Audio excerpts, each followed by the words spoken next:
help people be consistent long enough to form new habits? You have to use intrinsic and extrinsic motivation. So you have to start everybody off, well, why is it important for you to be able to develop these new beliefs? Like, what will your life be like if you had them right now? What would your family life be like? You have to give them a benefit that's greater than the switch cost. That's interesting. Right? So the switch cost is something that our brain resists. The only human that likes change is a wet baby. Every other human being is resistant to it because safety first and homeostasis and energy conservation. So we are biologically wired not to want to change.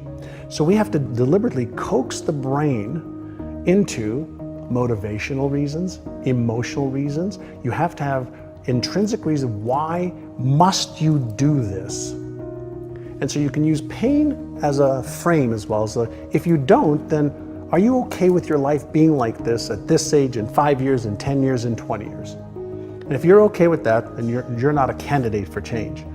But if you're committed to letting go of the old so you can create the new, and you create motivations every day, that's where the power is. Remember earlier, progress, not perfection. So anybody can do 1 minute or 10 seconds. So if you can start to formulate a habit, a daily habit, a weekly habit, it doesn't matter how long it is. If you can create that space in your brain that on this day, at this time, this is what I do, and you do that repeatedly, that becomes a habit. And it takes those 66 days or so for a simple habit that you have to consciously do to then the habit doing you. And that's why they say we are all creatures of habit, because habits run themselves. Their subconscious programs just run themselves. Most people don't take the time to become aware, what are my empowering habits? What are my disempowering habits? And then the next question is, well, how do I release this one? And how do I strengthen this one or create a whole new one? And what we're looking to do is build empowering habits that then run their course. I love that. All right, one thing I'd be remiss not to ask you about before we go are the 3 boards. So vision boards, accomplished boards, and the one I don't know about, the crap boards. So crap board. So vision board for seeing what you want. The accomplished board for reminding yourself that you've got a lot that you've accomplished, so you feel good. And the crap board. Do you actually put up images of things you've accomplished? Yeah. I have them in my closet, in my home, encased on the floor.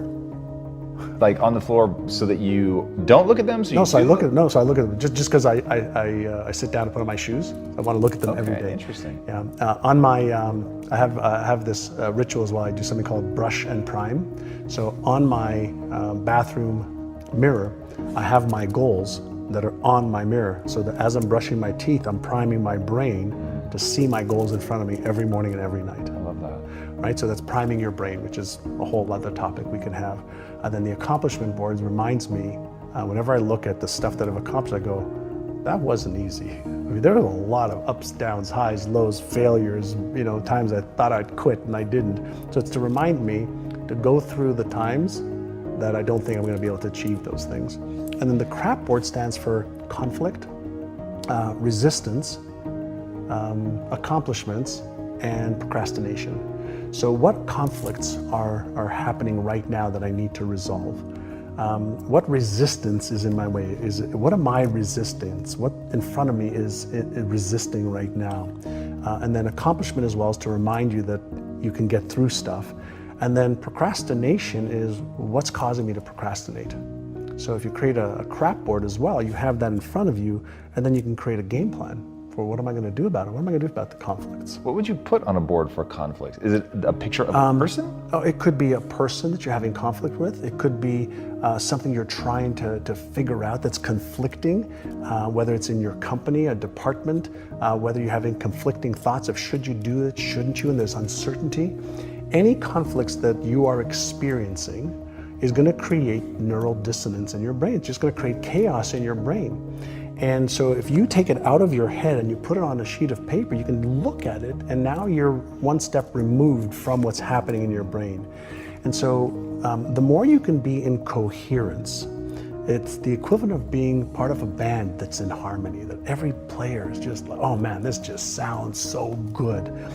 Well, the more you can be in coherence, the more you're going to be in flow, and the more you're going to take action. The more chaos there is in the brain, neural chaos, whether it's because of emotions, you're lacking something, there's conflict, there's resistance, the more you can get it out into the in front of you and open and say, well, what's causing this?